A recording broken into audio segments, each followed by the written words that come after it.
Are we the only ones that haven't done this yet?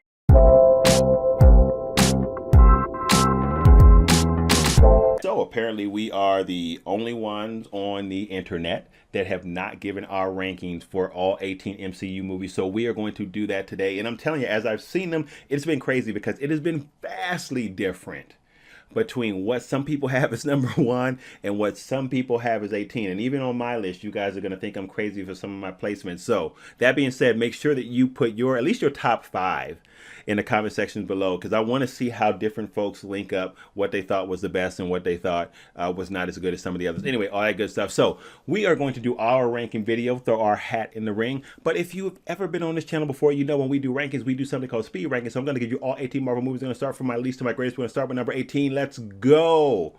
Number 18 for me, you guys, is definitely The Incredible Hulk. This was not a terrible movie. I didn't love it. I didn't hate it either. I thought the performances of Edward Norton and Liv Tyler were pretty good, and I actually like to see Edward Norton as the Hulk, even though I think I prefer Mark Ruffalo. The problem with this is that the story to me just wasn't really interesting. It was cool to see Abomination and the Hulk going at it on screen, but I was a little unimpressed with the final scene between the two because I found it a little bit anticlimactic. It easily comes in at 18 for me. So you're going to flip when you find number 17 on my list to be Spider-Man Homecoming. And real easy to say, I just found the story boring, and I found the Vulture an extremely underwhelming villain. I think at no point in this movie did I find the Vulture threatening, and that's why Spider-Man comes at 17 on my list. Iron Man 3 comes in at number 16 for me, and mainly because of Mandarin. I was expecting to see Mandarin as the main villain in this film, and that's not what I got. I mean, Ben Kingsley, how could you not utilize such a great talent more in this movie? On the upside, I did enjoy some of the visuals in this movie, some of the special effects, and it was pretty cool to see the different iterations of the Iron Man suit in that one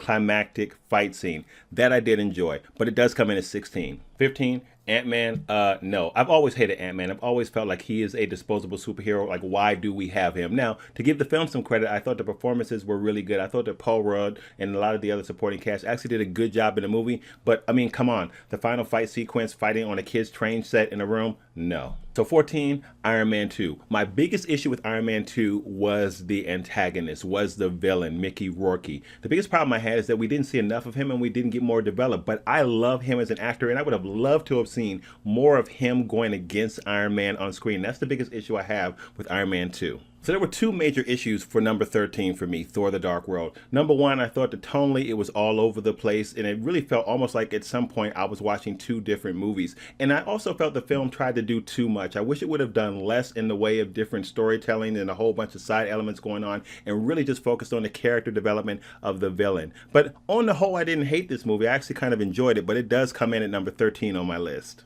So number 12 for me is Thor. I thought the Thor was pretty good, even though I know some people had some problems with this film. I mean, it had Loki in it. Everybody loves Loki. But I also thought, even though it wasn't necessarily an origins movie, it did give us some insights into Thor, and it did do some decent character development of Thor as well. So on the whole, I liked Thor. Thor comes in as number 12.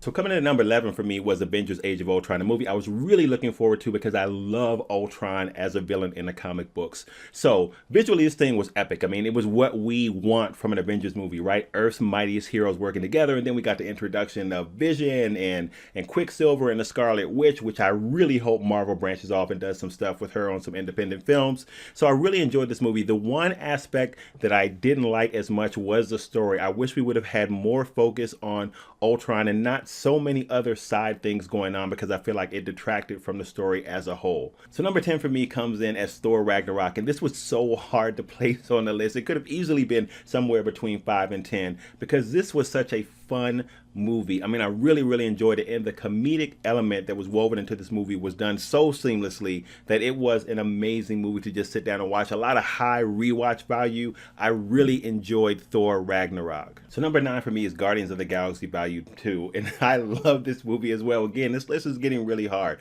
One of the best things about Guardians of the Galaxy is the humor that's woven into the script, the great character chemistry, as well as the soundtrack for this movie. It does a great job of putting all of that together to create a hugely enjoyable experience for the viewer. I loved Guardians of the Galaxy 2. It just comes in as 9. It was hard to place this. Doctor Strange is number 8, and this is probably one of my most anticipated MCU movies because I wanted to see how they were going to bring that from the comic, which again, I'm a big fan of. You guys know this is a theme, right? Big comic book fan. As a matter of fact, I have a lot of issues of Doctor Strange in my collection. So I wanted to see how they were going to actually bring that to screen visually and really have it work. And they did such a great job. I was super impressed with the visuals in this film. I had some problems with the villain development. I wish we would have had a little bit more of it. I did also have some problems visually with Dormammu at the end. It was just so CGI heavy, but I get it. I mean, you can only complain for so much because of just how that scene was shot. What else really could they do? But I really enjoyed Doctor Strange. It could have easily been in my top 5. So number 7 for me is Marvel's The Avengers. And this is pretty easy because one of the things I really love about this movie is actually seeing finally all of our characters on screen. That was probably just like a dream come true because we'd seen it so much in the comic books. And then to see it done on screen is just an amazing thing with also actually a pretty good story. So this movie was really exciting for me. And that's why it comes in as number 7. Number 6 is Captain America, the First Avenger. With all the Captain America series, I have appreciated the storytelling. I think it's probably some of the best storytelling that we have in the MCU, and this was no different. That is why I have it at number 6. I just thought it was so well written. I found the villain a little bit underwhelming and a little bit boring, honestly, but on the whole, the writing in this was just fantastic. So coming in at number 5 is Iron Man, and quite simply because Iron Man has some of the best character development of any Marvel movie that we have seen.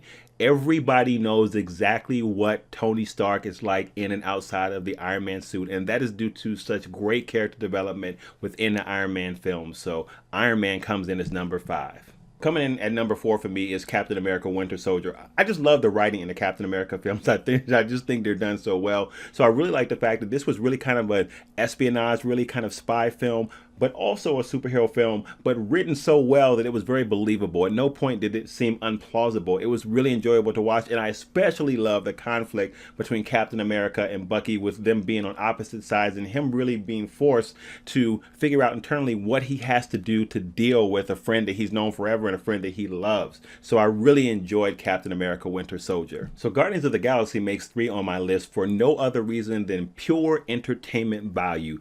Forget about all the other stuff. We could talk about the cinematography, the acting, the performances, all that stuff happens to be great in this movie, but it's so daggone entertaining.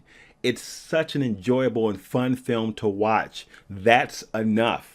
So it makes 3 on my list for that reason. I can't even help but smile when I think about how enjoyable this movie is. So number 2 on my list is Captain America Civil War. Again, another extremely well-written movie, but there's so much to love about this movie. I mean, the conflict, the split that you have between the Avengers in terms of how they're going to deal with how the public wants to deal with them and the different ideologies about how they think that should work. Team Cap, Team Iron Man, the introduction to other heroes, the Black Panther, Spider-Man into the MCU.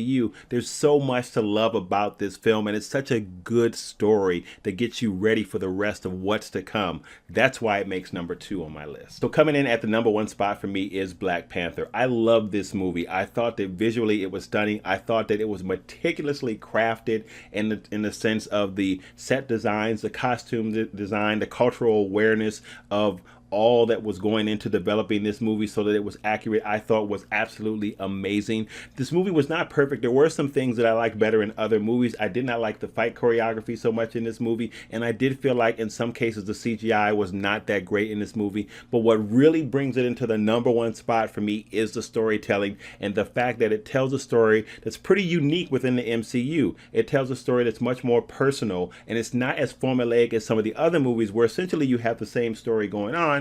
You have a bad guy that wants to take over the world or the universe, and you have a group of heroes or a hero that wants to stop them. Black Panther breaks from this model, and it does it so well. So this comes in as number 1 for me. So there it is, you guys, all 18 movies ranked by Dark Side Movie Reviews. I was really trying to get this done in 5 minutes, but it was hard. But it's really interesting to see what people are saying. I'm actually dying to know what you think. What's your top 5? So I'm looking forward to reading and checking that out. If you are new here, guys, make sure that you hit that subscribe button. If you like what you saw, don't forget to hit that notification bell as well. We got a lot of comic book stuff to cover coming up. A lot of stuff actually on the book slated to come out, and there's some animations that I want to check out as well. So if that is your thing, make sure you join the community by subscribing, and we'll get into that together. Guys, thank you so much as always. I really appreciate your time, and with that, I will see you on the next video.